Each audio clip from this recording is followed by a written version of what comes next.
कभी कभी प्यार शादी के बाद नहीं, शादी के सालों बाद समझ में आता है। यह कहानी है आरिफ और जारा की। आरिफ और जारा कॉलेज में मिले थे। जारा बहुत हंसमुख, नटखट और सपनों से भरी लड़की थी। आरिफ शांत, समझदार और थोड़ा संकोची। धीरे धीरे दोस्ती प्यार में बदल गई। दोनों ने एक दूसरे से वादा किया, हम जिंदगी भर साथ रहेंगे, चाहे हालात जैसे भी हो। दोनों की शादी बड़े प्यार से हुई, पर जैसे जैसे दिन बीतते गए शादी के असली रंग सामने आने लगे। शादी के कुछ सालों बाद छोटे छोटे झगड़े बड़े झगड़ों में बदलने लगे। जारा को लगा आरिफ अब पहले जैसा नहीं रहा, वो अब काम में ज्यादा व्यस्त और कम बातूनी हो गया है। आरिफ को लगा जारा हर बात में शिकायत करती है। दोनों एक ही छत के नीचे रहते, पर दिलों में दूरियां बढ़ती जा रही थी। कभी जो बातें घंटों चलती थी, अब सिर्फ हाँ नहीं और ठीक है तक सीमित थी।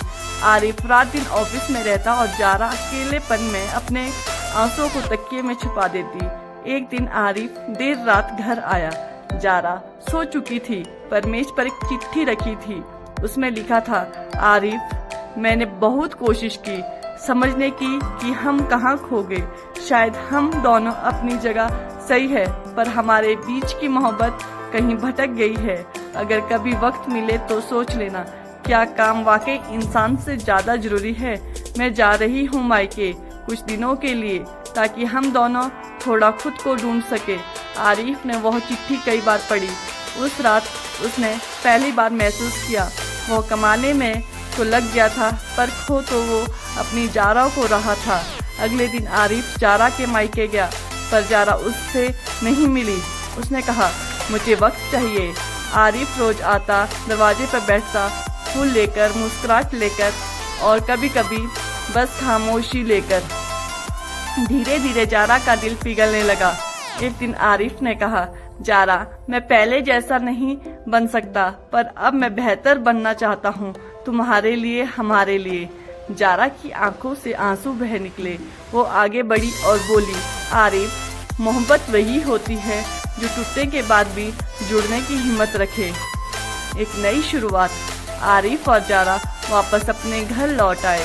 उन्होंने मिलकर एक नया कमरा सजाया, जिसका नाम रखा नई शुरुआत।